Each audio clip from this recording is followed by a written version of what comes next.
तो हम तत्वों का वर्गीकरण के बारे में पढ़ रहे थे। तो मेंडलीफ ने अपना सिद्धांत दिया था, उससे पहले बहुत सारे वैज्ञानिक सिद्धांत दिए थे, तो उनका फेल हो गया, काम नहीं किया। अभी क्या हुआ कि मेंडलीफ जो सिद्धांत दिए थे उनका थोड़ा काम कर रहा था। वो क्या किए थे कि तत्वों का वर्गीकरण किए थे, वो किसके आधार पर किए थे, उनका गुणधर्म और परमाणु द्रव्यमान के आधार पर किए थे। बढ़ते क्रम में परमाणु द्रव्यमान को उन्होंने रखा था और बोले, और कुछ कुछ जगह भी छोड़ दिए थे। बोले थे कि कुछ कुछ इलेक्ट्रॉन का खोज होना, तत्वों का खोज होना बाकी है, अगर ये तत्व जब खोजे जाएंगे तो यहाँ पे रखे जाएंगे। तो उन्होंने द्रव्यमान के आधार पे ये इसको रखा था, तत्वों को रखा था। लेकिन उनके साथ एक सबसे बड़ा गलती क्या था कि जो तत्वों का जैसे कि हम बढ़ते क्रम में रख रहे थे, तो द्रव्यमान जो है निश्चित रूप से नहीं बढ़ रहा था, ठीक है, कॉन्स्टेंटली नहीं बढ़ रहा था। कभी कभी 5 का वृद्धि हो रहा था, तो कभी कभी 10 का वृद्धि हो रहा था। तो इससे दिक्कत क्या हो रहा था, इसको इससे पता नहीं कर पाते थे कि तत्व कितना तत्व दो तत्वों के बीच में आएगा। तो वो जगह खाली छोड़े थे, तो इनका मतलब ये नहीं था कि जो जगह था वो पूरा तरह से भर जाएगा या फिर उससे ज़्यादा भी तत्वों का खोज किया जा सकता है। आगे चल के 1913 में हेनरी मोजले क्या बोले कि इसमें थोड़ा सा सुधार लाए। बोले कि इनको परमाणु द्रव्यमान के आधार पर नहीं, परमाणु संख्या के आधार पर रखते हैं, वो ज़्यादा सही रहेगा। ज़्यादा सही क्यों रहेगा, क्योंकि परमाणु संख्या क्या होता है, उसमें एक एक का वृद्धि होता है, 1 2 3 4 ऐसे वृद्धि होता है। जबकि परमाणु द्रव्यमान में इस तरह से नहीं हो रहा था, कभी 13 का वृद्धि हो जा रहा था तो कभी 5 का वृद्धि हो रहा था। मतलब दिक्कत था, हम लोग अनुमान नहीं लगा सकते थे कि कितना तत्व आएगा। अब यहाँ पे क्या है कि हम संख्या के आधार पर अगर बांटेंगे, ठीक है, संख्या के आधार पर रखेंगे, तो हमको क्या देखने में हम क्या देख रहे हैं कि एक एक का वृद्धि हो रहा है, ठीक है। और उन्होंने क्या किया, ये क्या किए कि समूह बनाए, ठीक है, 17 समूह बनाए और आवर्त 7 आवर्त बनाए। जैसे कि इस तरह से रखे हुए,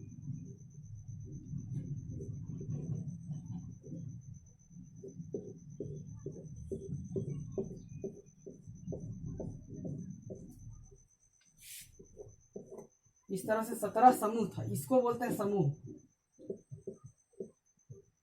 ये क्या है, ये जो है ये समूह है, आवर्त इसको बोलते हैं।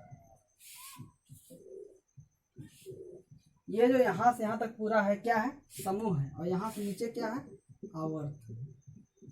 अब ये क्या किए, और एक उनके साथ एक प्रॉब्लम, दिक्कत क्या था मेंडलीफ के साथ, वो बोल रहे थे कि हम हाइड्रोजन को है कि कहाँ पे रखे पता नहीं चल रहा है, क्योंकि उसको जिस आधार पे वो अपना वर्गीकरण किए थे उस आधार पे हाइड्रोजन को हम 17 नंबर ग्रुप पे रख सकते थे या फिर 1 नंबर ग्रुप पे रख सकते थे। तो वो उनके लिए दिक्कत था कि कौन सा समूह में रखें, 17 में रखें कि 1 में रखें।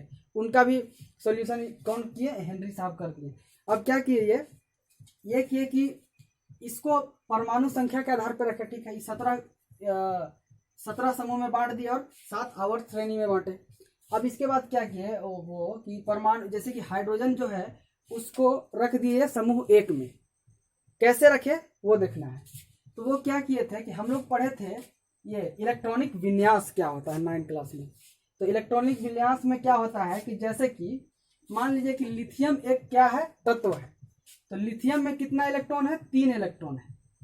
और इलेक्ट्रॉन कैसे, इसके तत्व में जो इलेक्ट्रॉन है वो कैसे रहते हैं उनकी, तो ये इसका बनावट कैसे था, ऐसे था, कक्ष में रहते थे, ठीक है। पहला कक्ष में जो ये जो है अंदर वाला क्या है, ये न्यूक्लियस है, ठीक है, ये न्यूक्लियस है। इसके चारों ओर इलेक्ट्रॉन क्या करते थे, चक्कर लगाते थे। अब इलेक्ट्रॉन चक्कर लगाते हैं इसके चारों ओर, तो पहला कक्ष में कितने इलेक्ट्रॉन रहते हैं, पहला कक्ष में 2 इलेक्ट्रॉन रहते हैं। पहला कक्ष में 2 इलेक्ट्रॉन रहते हैं, ठीक है, 1 और 2 मान लिए, ठीक है। और दूसरा कक्ष में कितना इलेक्ट्रॉन रहते हैं, दूसरा कक्ष में रहते हैं 8। लेकिन लिथियम के पास कितना इलेक्ट्रॉन है, लिथियम के पास सिर्फ और सिर्फ कितना है, 3 है। तो पहला कक्ष में 2 हुआ, तो लास्ट वाला कक्ष में कितना होगा, 1 होगा, 1 बचेगा। तो इसी को हम बोलते हैं इलेक्ट्रॉनिक विन्यास, ठीक है, इलेक्ट्रॉनिक विन्यास बोलते हैं। और इलेक्ट्रॉन समयता, ठीक है, ये जो बाहर वाला जो इलेक्ट्रॉन है ये क्या करता है, ये किसी जब भी मतलब लिथियम का अभिक्रिया किसी दूसरे तत्व के साथ होगा, ठीक है, तो ये बाहरी जो इलेक्ट्रॉन है ये उसका उस अभिक्रिया में भाग लेगा। बाकी ये लोग भाग नहीं लेता है अंदर वाला, ठीक है, बाहर वाला जो है वो भाग लेता है, ठीक है। अब देखा क्या गया, ये इनके हिसाब से, जैसे हेनरी साहब जो वर्गीकरण किए, तो संख्या के आधार पर, परमाणु संख्या के आधार पर, तो देखा क्या गया कि जैसे कि एक समूह में जितने भी तत्व आते हैं सबका जो बाहर वाला इलेक्ट्रॉन होता है ना सब में समान रहता है। जैसे कि ये ग्रुप 1 हो गया, ठीक है, 1 2 ऐसे लिखते हैं, 1 2 3 4 5 6 7 8 9 10 11 12 13 14 इस तरह से 15 16 17 ग्रुप तक, ठीक है। यहाँ पे हम अच्छा से नहीं लिखा है, इसको दिखा देंगे थोड़ा देर में, टाइम लगेगा इसको बनाने में, लिखने में सारा, इसीलिए। तो यहाँ पे क्या हुआ कि जैसे कि ग्रुप समूह 1 है ना, इसमें जितने भी तत्व पाए जाएंगे, जितने भी तत्व रहेंगे, सबका बाहरी कक्ष में एक एक इलेक्ट्रॉन होगा, ठीक है। हम क्या किए हैं, इसको समझने के लिए क्या किए हैं, यहाँ पे हम क्या किए हैं कि यहाँ पे हम 3 तत्वों को लिए हैं। कौन से ग्रुप के तत्व हैं? समूह 1 के तत्व हैं, ग्रुप 1 के तत्व हैं 3 तत्व, इनको हमने लिया है। अभी क्या करेंगे, इन लोगों का इलेक्ट्रॉनिक विन्यास करके देखेंगे। इलेक्ट्रॉनिक विन्यास करते हैं तो पहला जो हाइड्रोजन है उसका जो मान लीजिए न्यूक्लियस ये है, और उसके पास ज्यादा से ज्यादा कितना इलेक्ट्रॉन है? एगो इलेक्ट्रॉन है, एक रहेगा उसका बाहरी सेल में। मान लीजिए कभी भी किसी के साथ अभिक्रिया करेगा ये, ठीक है, जब भी हाइड्रोजन किसी के साथ अभिक्रिया करेगा तो ये हाइड्रोजन ये इलेक्ट्रॉन पार्ट लेगा, भाग लेगा उसमें, ठीक है, अभिक्रिया में किसी के साथ बंधन बना लेगा। अब देखते हैं लिथियम का। लिथियम में क्या होता है? लिथियम में होता है 2, मान लीजिए कि लिथियम में 3 है, लिथियम का हम बना दिए हैं। और देखते हैं सोडियम का, तो सोडियम का भी हम बनाते हैं। तो पहला हम कितना रहता है, याद रखिएगा 2 रहता है, मैक्सिमम 2 रह सकता है, ज्यादा से ज्यादा 2। दूसरा हम कितना रहेगा, ज्यादा से ज्यादा 8 रहेगा। तो यहाँ देखिए 1 2 3 4 5 6 7 8। अब गिनिए, पहला में 2 था, दूसरा में 8, 8 और 2 10, तो बाहरी वाला में कितना बचा? 1। अब तीनों में देखिए, तीनों में कॉमन आपको क्या दिख रहा है? तीनों में क्या है कि बाहरी कक्ष में 8-8 इलेक्ट्रॉन है, ठीक है। सारे जैसे कि जितने भी तत्व होते हैं उनके एटम्स का जो परमाणुओं का कक्ष होता है KLMN ऐसे होता है, ठीक है। पहला में 2 रहता है, दूसरा में 8, उस तरह से रहता है, ठीक है। और क्या हो सकता है कि जो बाहरी कक्ष होता है किसी भी तत्व का बाहरी कक्ष, किसी भी तत्व के परमाणुओं का बाहरी कक्ष जो होता है उसमें ज्यादा से ज्यादा 8 इलेक्ट्रॉन रह सकते हैं, 8 से ज्यादा नहीं रह सकते हैं, ठीक है। तो अगर हमको पता करना रहेगा तो इन्होंने क्या किया कि परमाणु संख्या के आधार पर वर्गीकृत किया। तो उसी को वर्णन किस तरह से हम कह सकते हैं? अगर हमसे पूछा जाएगा कि 1 या 2 लाइन में लिख दो, उसको हम बोलेंगे कि तत्वों के गुणधर्म उनकी परमाणु संख्या का आवर्त फलन होते हैं, ठीक है। तो तत्व के गुणधर्म होते हैं उनकी संख्या का आवर्त फलन होते हैं, ठीक है। अब क्या करना है हमको? अब देखिए 2-3 चीज और यहाँ पे समझना है। जैसे कि क्या होता है कि इधर से इधर जाते हैं ना, ये मेरा दाहिना हाथ है, ये मेरा बायां हाथ है, दाहिना हाथ से बायां हाथ तरफ जाएंगे तो क्या होगा कि ये जो कक्ष होता है बढ़ेगा नहीं, कक्ष उतना ही को उतना ही रहेगा, ठीक है। मान लीजिए इसमें है ना, इसमें अगर एक कक्ष है तो एक ही कक्ष रहेगा पूरा तक, लास्ट तक, यहाँ तक, ठीक है, एक ही कक्ष रहेगा। लेकिन क्या होगा, इलेक्ट्रॉन बढ़ेगा, इलेक्ट्रॉन की संख्या बढ़ेगी, इलेक्ट्रॉन का संख्या बढ़ते जाएगा। लेकिन जैसे ही नीचे जाएंगे हम, जैसे इधर जाएंगे, ठीक है, किसी भी समूह में, एक समूह में मान लीजिए ये वाला समूह है, इस समूह में अगर जैसे हम नीचे जा रहे हैं तो क्या हो रहा है, कक्ष का बढ़ोतरी हो रहा है, ठीक है, कक्ष बढ़ रहा है। यहाँ पे आप देखिए, ये समूह 1 का देखिए, समूह 1 का 3 तत्वों को लिए थे, 3 तत्वों को देखिए, ये सबसे ऊपर रहता है हाइड्रोजन, सबसे ऊपर हाइड्रोजन रहता है। उसके बाद लिथियम रहता है, 3 इसका परमाणु संख्या है। उसके बाद क्या रहता है, सोडियम रहता है, इसका परमाणु संख्या 11 है। अब देखिए यहाँ पे हम तत्वों का क्या किए थे, विन्यास किए थे, इलेक्ट्रॉनिक विन्यास किए थे हम इसमें। तो हाइड्रोजन का ये हो गया, ये लिथियम का है और ये सोडियम का है। तो यहाँ पे आप देख सकते हैं इसमें कितना कक्ष है, 1 कक्ष है, सबसे ऊपर है 1 कक्ष है, नीचे गए 2 कक्ष और नीचे गए 3 कक्ष, मतलब कितना कक्ष हो सकता है? यहाँ पे देखिए 7 गो, 1 2 3 4 5 6 और 7 ऐसे रहते हैं, ठीक है, 7 आवर्त रहते हैं। सोचिए इधर जाइएगा, नीचे जाइएगा तो सबका कक्ष बढ़ते जाएगा, लेकिन इधर जाने पे कक्ष बढ़ेगा नहीं। आप इस वीडियो को देखते समय क्या कर सकते हैं कि पीरियोडिक टेबल जो है आप सामने रख सकते हैं। यहाँ पे बनाना टाइम लगेगा, इसीलिए नहीं बनाया गया है। तो इधर जाने पे कक्ष का इलेक्ट्रॉन बढ़ता है, इलेक्ट्रॉन का संख्या बढ़ता है, ठीक है, कक्ष नहीं बढ़ता है, ठीक है। यहाँ पे अब और एक चीज समझने वाला बात है कि हमसे अगर पूछा जाएगा, ठीक है, हमसे अगर पूछा जाएगा कि बताओ समूह एक में, ठीक है, समूह एक में जो बाहरी कक्ष में जो इलेक्ट्रॉन की संख्या होती है कितनी होगी, हम बोल देंगे 1 हो जाएगा, ठीक है। और इसी को हम क्या बोलते हैं, संयोजकता बोलते हैं, ठीक है। बाहर जो कक्ष में जितना भी इलेक्ट्रॉन का संख्या रहता है उसी को बोलते हैं संयोजकता, ठीक है। तो यहाँ पे हम देखेंगे समूह 1 में कितना रहेगा, 1 रहेगा, समूह 2 में 2 रहेगा, समूह 3 में 3। आप क्या कीजिए कि आपके पीरियोडिक टेबल में जितने भी तत्व दिए हुए हैं सबका इलेक्ट्रॉनिक विन्यास कीजिए और सबका देखिए बाहरी सेल में क्या क्या रहते हैं, ठीक है। एक सवाल ये हो गया, तो इस तरह से आप बता दीजिएगा। इधर दिक्कत होगा, मान लीजिए कि 12, 13, 14, 17 इधर, तो बोले 17 रहेगा, नहीं रहता है। इधर आएगा 10 से घटा दीजिएगा, मतलब 17 में से 10 घटा दीजिए तो 7, ऐसे रहता है। यहाँ पे देखिए और एक चीज देखना समझना है। अब आपसे पूछा जाएगा कि किस आवर्त में, जैसे कि आवर्त कौन हुआ, ये वाला जो घर है यहाँ तक ऐसे ये आवर्त कहलाया, यहाँ से यहाँ तक जो है ये वाला कौन सा आवर्त है, ये आवर्त है, ये आवर्त है। आपसे अगर पूछा जाएगा कि कौन से आवर्त में कितने तत्व पाए जाते हैं, तो आपके पास एक फॉर्मूला है 2n²। ये कहने का मतलब क्या हुआ कि n के जगह में आप क्या रखना है, आवर्त की संख्या रखना है। जैसे कि पहला आवर्त में कितने तत्व आएंगे, तो हम पहले आवर्त में तत्वों की संख्या हमको बताना रहेगा, तो 2, ठीक है। कौन कौन से तत्व पाए जाते हैं पहले आवर्त में, हाइड्रोजन और हीलियम। आप देखे होंगे पीरियोडिक टेबल, इधर हाइड्रोजन रहता है और यहाँ पे हीलियम रहता है। दूसरे आवर्त में कितना हो जाएगा, दूसरे आवर्त में कितना तत्वों की संख्या होगा 2 का स्क्वायर करना है, तो 2 दूना 4, दूना 8, दूसरे में कितना रहेगा 8 रहेगा। तीसरा में 2 इंटू स्क्वायर 3 का स्क्वायर, 2 गुने 9 मतलब 18। यहाँ पर आप देखिएगा, अब जब भी चेक कीजिएगा तो आपका जो पीरियोडिक टेबल रहेगा उसमें 18 नहीं रहेगा, ठीक है। तीसरा में 18 नहीं रहेगा, क्यों नहीं रहेगा, ये सवाल उठ गया। आपसे पूछ देगा सवाल 1-2 नंबर का कि बताइए कि तीसरा जो आवर्त है उसमें तत्वों की संख्या 18 क्यों नहीं है। यहाँ पे आप इस फॉर्मूला के आधार पे आप बोल रहे हैं कि आवर्त का संख्या 8 होना चाहिए, इस फॉर्मूला के आधार पर कितना 18 होना चाहिए, लेकिन तीसरा आप इसमें देखिएगा तो 18 नहीं है, 8 ही है। क्यों ऐसा क्यों हो रहा है, ऐसा इसलिए हो रहा है कि हम बोले थे अभी यहाँ पे, हम बोले थे कि जो बाहरी कक्ष होता है किसी भी इलेक्ट्रॉनिक विन्यास करके देखिएगा किसी भी परमाणु का, तो जो बाहरी कक्ष होता है उसमें ज़्यादा से ज़्यादा इलेक्ट्रॉन कितना होना चाहिए, 8 होना चाहिए। और एक चीज़ जो मेंडलीफ बोले थे, क्या किए थे कि निकेल और कोबाल्ट को देखे थे।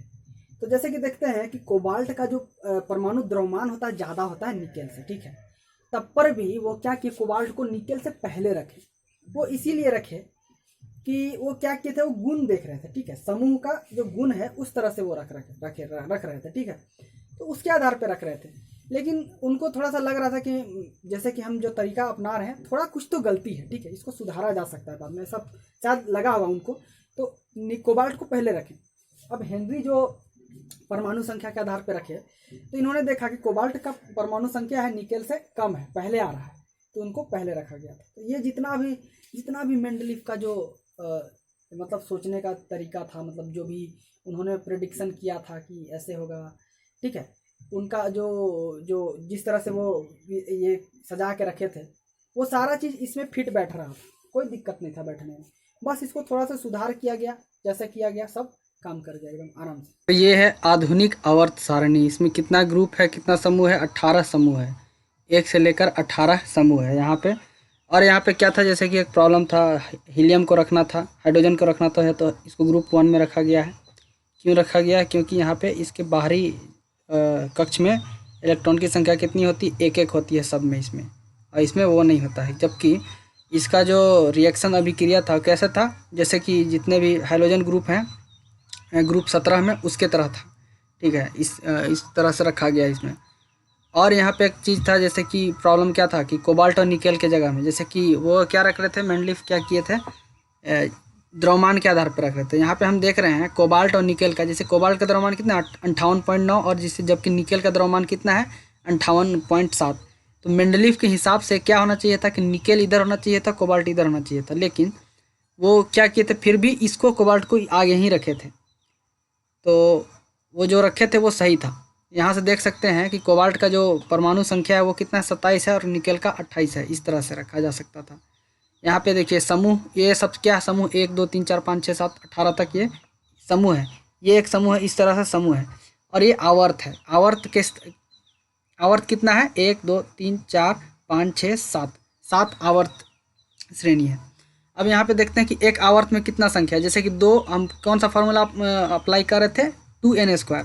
तो n की जगह हम किस आवर्त का संख्या को रखते थे। तो पहला, अगर आवर्त की संख्या अगर 1 रखेंगे तो इसमें 2 तत्व पाए जाते हैं, हाइड्रोजन और हीलियम 2 तत्व हैं। और दूसरे में अगर 2 रखेंगे तो 2 दूना 4 दूना 8 तत्व पाए जाते हैं। 1 2 3 4 5 6 7 8। और तीसरा में जैसे कि हम देखे थे कि हाइड्रोजन क्या होता है कि 3 अगर रखते हैं तो 18, लेकिन यहाँ पे देख रहे हैं 8 ही तत्व पाए जा रहे हैं। यहाँ पे देख रहे हैं, तो हम उसका रीज़न क्या दिए थे कि हम जानते थे कि आउटर मोस्ट जैसे कि कक्ष होते हैं, बाहरी कक्ष, उसमें ज़्यादा इलेक्ट्रॉन की संख्या कितनी हो सकती है? 8 हो सकती है। वही कारण है कि तीसरा जो हमारा आवर्त श्रेणी है उसमें भी 8 तत्वों की संख्या है। ठीक है, यहाँ से आप देख सकते हैं। आगे फिर 18 है। अभी जो देखना है आवर्त जो सारणी अभी हम पढ़े थे उसका क्या देखना है? प्रवृत्ति देखना। प्रवृत्ति कहने का मतलब क्या हुआ कि जैसे कि इंग्लिश में इसको ट्रेंड बोलते हैं। ट्रेंड कहने का मतलब क्या हुआ कि जैसे कि कुछ गली में चल गए तो उधर देखें कि सब लोग एक ही तरह से पहन रहा है, इधर गए तो सब लोग एक जैसा पहन रहा है। उसी तरह से जैसे कि इसमें भी प्रवृत्ति होता है, इसमें ट्रेंड चलता है। ठीक है, ये तत्व होते हैं उनका अलग ही ट्रेंड है। जैसे कि देखते हैं, सबसे पहले हम 3 चीज़ में बात करेंगे इसका। ठीक है, संयोजकता, परमाणु साइज और धात्विक एवं आध्यात्मिक गुणधर्म के बारे में हम बात करेंगे कि अगर हम दाहिना से बायां से दाहिना और जा रहे हैं तो साइज बढ़ रहा है कि घट रहा है। ठीक है, नीचे ऊपरे से नीचे जा रहे हैं तो जो इसका साइज है, परमाणु का साइज कम हो रहा है कि बढ़ रहा है, ये देखना है। और इसका संयोजकता देखना है कि बढ़ता है कि घटता है। तो जैसे कि हम वहाँ पे डिस्कस कर चुके थे कि क्या होता है कि जो परमाणु संख्या मतलब समूह 1 में जो रहता है, जितने भी तत्व रहते हैं उनकी परमाणुओं का जो संयोजकता होता है क्या होता है? 1 होता है, दूसरा में 2 होता है, तीसरा में 3, चौथा में 4, इस तरह से होता है। तो हम देखते हैं कि इधर से उधर जाने के बाद, बाएं से दाएं ओर जाने के बाद क्या होता है कि बढ़ता है। कुछ समय तक बढ़ता है, उसके बाद कुछ समय के बाद क्या होता है? कम होता है, फिर बढ़ने लगता है। इस तरह से होता है। अब क्या होता है कि ऊपर से जब नीचे जाते हैं तो घटता है, न घटता है न बढ़ता है। क्यों ना घटता है न बढ़ता है? क्योंकि हम देखे थे कि जैसे कि इसका हम क्या करे थे? इलेक्ट्रॉनिक विन्यास करके देखे थे। किसका किसका किए थे? हाइड्रोजन का किए थे, लिथियम का किए थे और सोडियम का किए थे। इसका परमाणु का संख्या कितना है? 1 है। इसका कितना है? 3 है। और इसका कितना है? 11। अब यहाँ पे देखिए, इन लोग का हम इलेक्ट्रॉनिक विन्यास करके देखते हैं। संयोजकता किसको बोलते हैं इसको समझ लेते फिर से। हाइड्रोजन के पास एक यहाँ पे बीच में क्या है? इसका नाभिक है। ठीक है, नाभिक है। ये जितने भी इसके चारों ओर इलेक्ट्रॉन घूम रहे होते हैं उसको अंदर खींचता है। जैसे कि हाइड्रोजन का 1 परमाणु संख्या, तो इसका पहला एक ही कक्ष होगा और उस कक्ष में कितना इलेक्ट्रॉन होगा? 1 इलेक्ट्रॉन होगा। और वहीं पे लिथियम को देखिए, तो हाइड्रोजन का हो गया, लिथियम का देखिए, लिथियम के पास कितना है? 3 परमाणु की संख्या है। इसमें कितना होना चाहिए?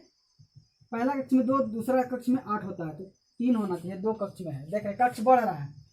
सोडियम को देखिए, 2 1 2 3 4 5 6 7 8, फिर 1। अब यहाँ पे देखिए तीनों में क्या है? कॉमन क्या है?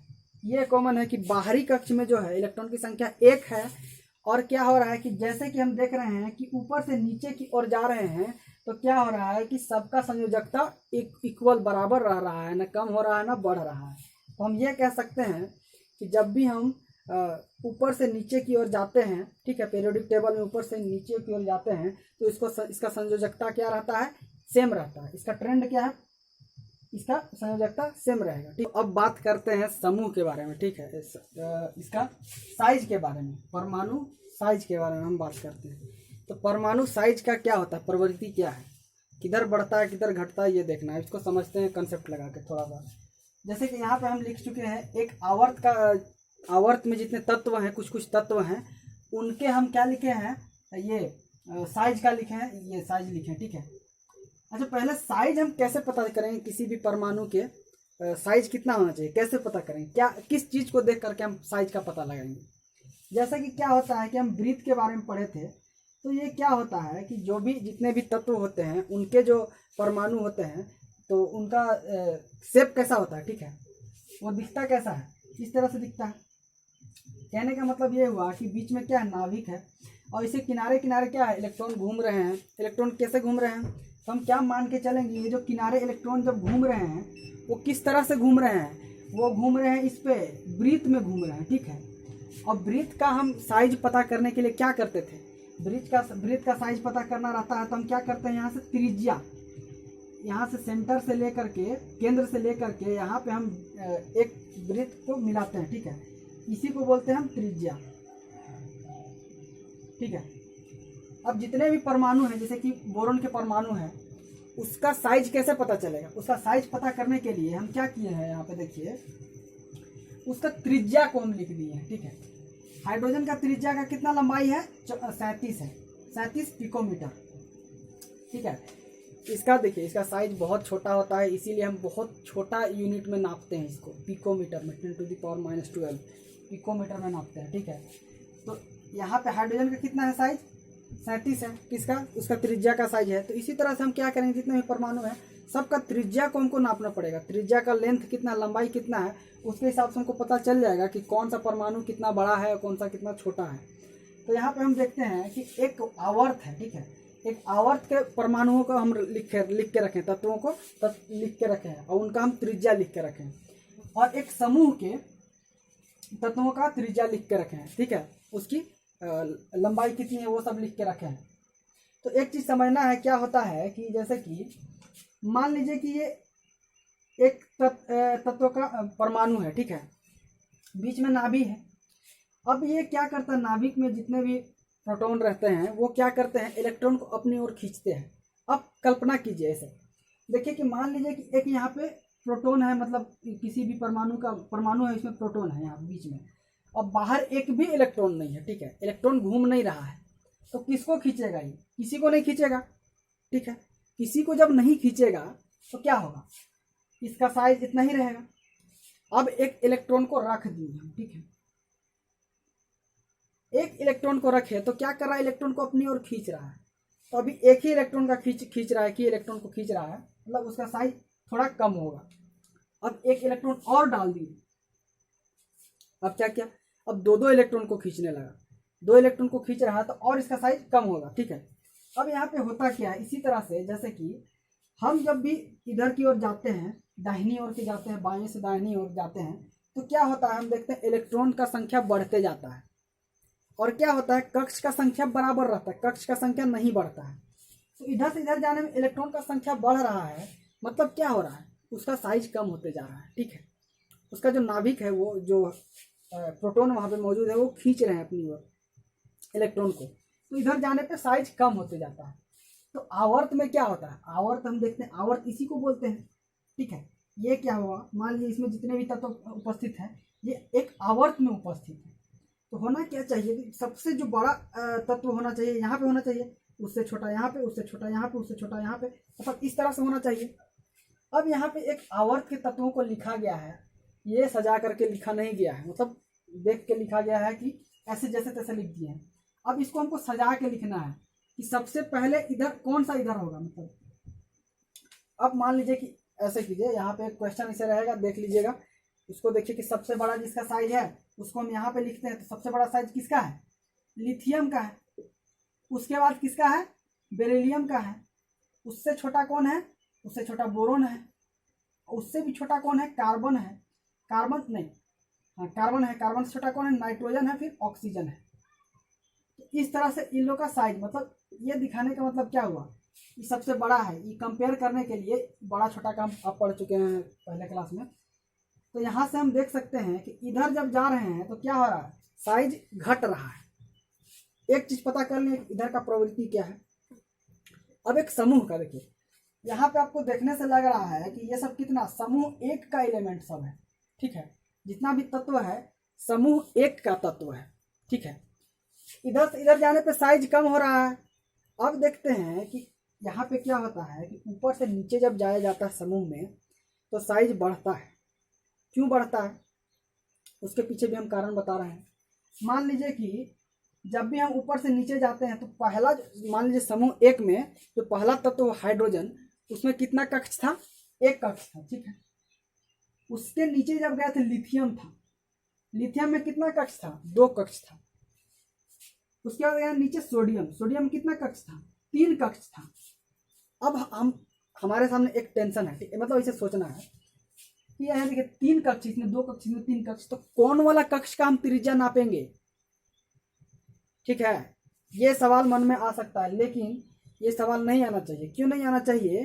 कि हम देखते हैं कि मेरा एरिया कहाँ तक है। ठीक है, हमको कहीं भी नापना है कोई भी किसी भी चीज़ का, तो हमको देखना है कि एरिया, हम अपना एरिया कहाँ तक है, हमको कैसे पता चलेगा? तो हम क्या करेंगे कि ज़्यादा से ज़्यादा जगह कहाँ तक कवर हुआ है वहाँ तक हम नापेंगे। तो उसी तरह से यहाँ जो इलेक्ट्रॉन है, परमाणु है, वो ज़्यादा से ज़्यादा जगह कहाँ तक लिया है, ऐसे समझिए कि ज़्यादा से ज़्यादा जगह कहाँ तक लिया है। ये जो था हाइड्रोजन हुआ, ये यहीं तक लिया था। ये जो लिथियम हुआ था उससे थोड़ा ज़्यादा जगह लिया, तो ज़्यादा से ज़्यादा जगह यहाँ से लेकर हम यहाँ तक नापेंगे ना, बाहरी वाला कक्ष तक। बाहरी वाला कक्ष तक इसका एरिया है। ठीक है, और ये जो है ये बाहर यहाँ तक है।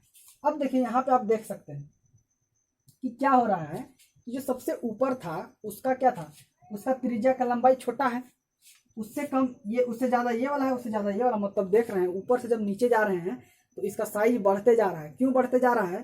कि हर एक बार में, हर एक स्टेप नीचे जा रहे हैं तो क्या हो रहा है कि एक एक सेल बढ़ रहा है, एक एक कक्ष बढ़ रहा है, और कक्षवा जो बढ़ रहा है ना, एरिया को बढ़ा दे रहा है। ठीक है, क्षेत्रफल बढ़ा दे रहा है, और क्षेत्रफलवा बढ़ रहा है, हमको वहाँ तक का त्रिज्या लेना पड़ेगा, तभी ना उतना बड़ा क्षेत्रफल मिलेगा।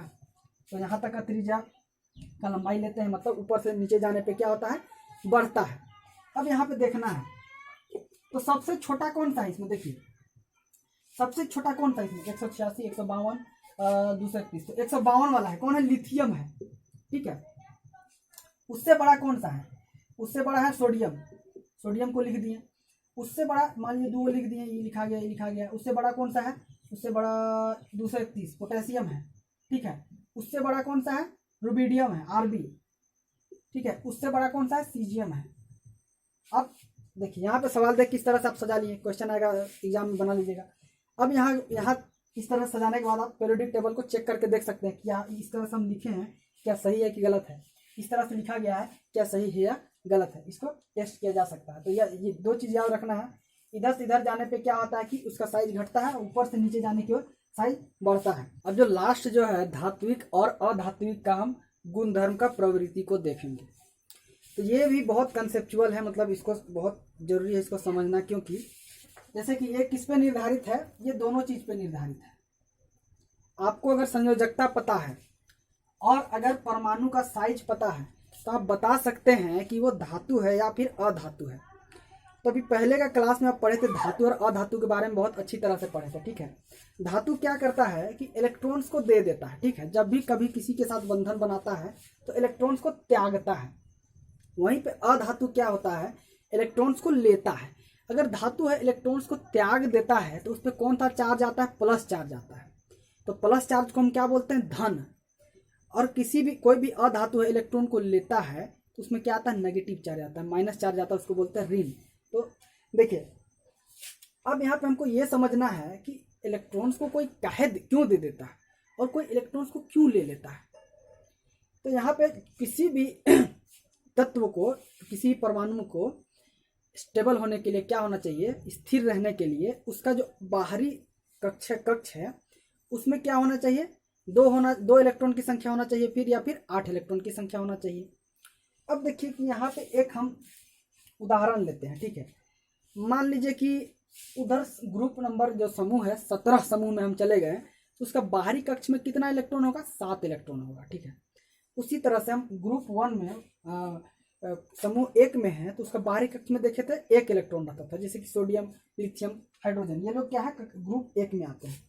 इसमें 1 इलेक्ट्रॉन रहता है। तो आप एक चीज सोचिए, हम क्या करते हैं कि बाहरी कक्ष में कितना रहना चाहिए? 8 रहना चाहिए। आप ऐसा सोच के देखिए, मान लीजिए कि ये एक परमाणु है। ठीक है, ऐसे बनाया गया है, 2 है और यहाँ पे 1 है। ठीक है, और एक दूसरा एक परमाणु है, मान लेते हैं यहाँ पे 2 है, यहाँ पे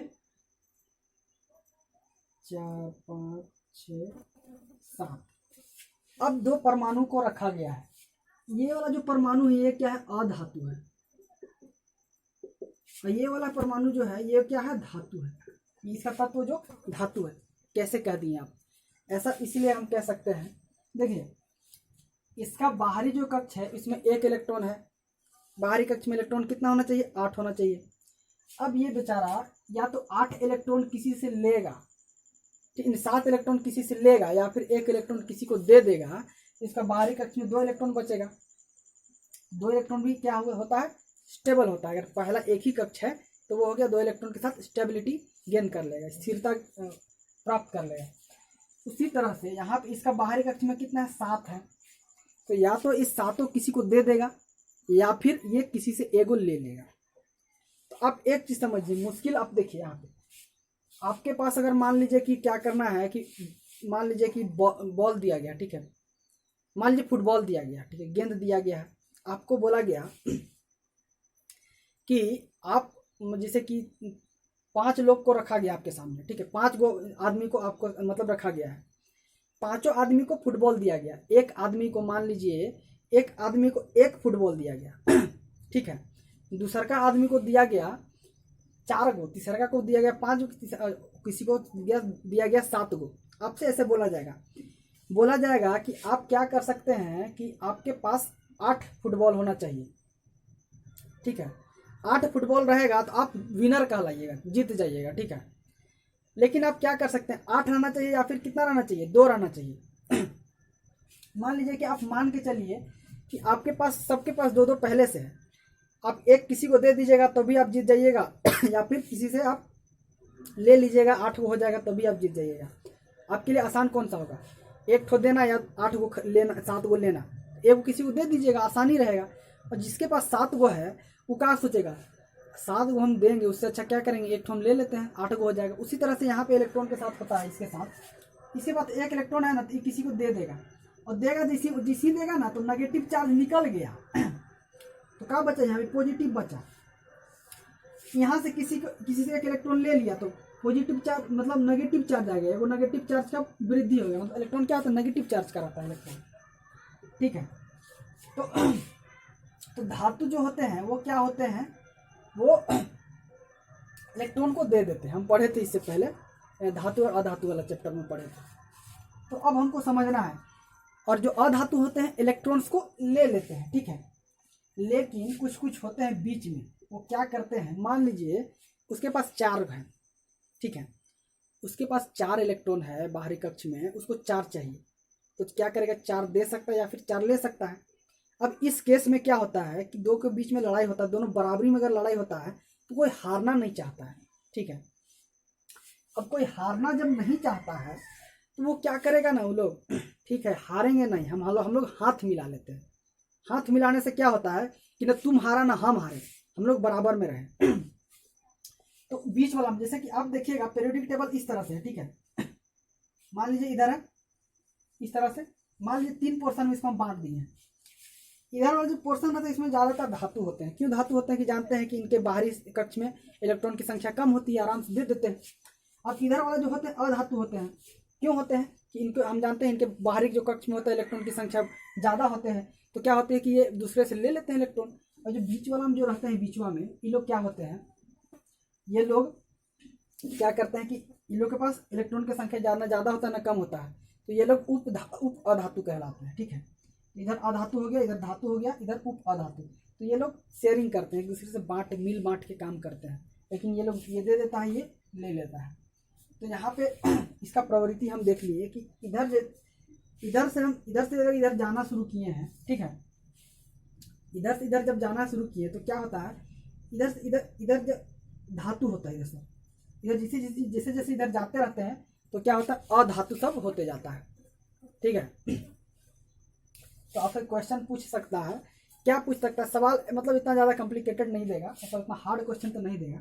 जैसे कि आपको क्या कर देगा, आपको परमाणु का संख्या दे देगा, ठीक है।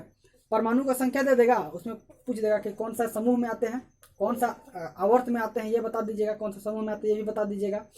अब पूछ देगा कि अगर इस समूह में आता है तो ये धातु है या अधातु है, ये भी पूछ देगा। तो ये भी अगर इतना चीज़ आपको मालूम है, संयोजकता परमाणु साइज आपको पता है, तो आप आसानी से बता सकते हैं, ठीक है। इधर होता क्या है कि जैसे कि और एक कारण क्या है ना कि जैसे कि इधर जाने लगते हैं तो इसका देखें कि परमाणु साइज कम होते जाता है, तो ये नाभिक के नज़दीक आते रहते हैं। तो मान लीजिए कि आप किसी से लड़ाई कर रहे हैं, आप रस्सी को खींच रहे हैं, ठीक है, आपका जो दुश्मन है, आप दुश्मन के ज़्यादा करीब चल जाइएगा तो आपको दुश्मन छोड़ेगा वहाँ से? नहीं छोड़ेगा। ज़्यादा दूर रहिएगा तो आप ज़्यादा जल्दी निकल जाइएगा। उसी तरह से यहाँ भी होता है कि यहाँ से जो जिसे इधर जाते हैं तो साइज जब कम होते जाता है तो वो होता है कि इन लोग के बीच में जो अट्रैक्शन होता है ना बहुत ज़्यादा बढ़ जाता है, जो बॉन्ड होता है बहुत ज़्यादा हो जाता है। इसीलिए यहाँ से 7 इलेक्ट्रॉन को निकालना बहुत मुश्किल है, जबकि यहाँ पे इसका साइज बड़ा रहता है और ज़्यादा नज़दीक नहीं है नाभिक के, ठीक है, न्यूक्लियस के नज़दीक नहीं है, तो यहाँ से आराम से निकाल सकते हैं एक इलेक्ट्रॉन को।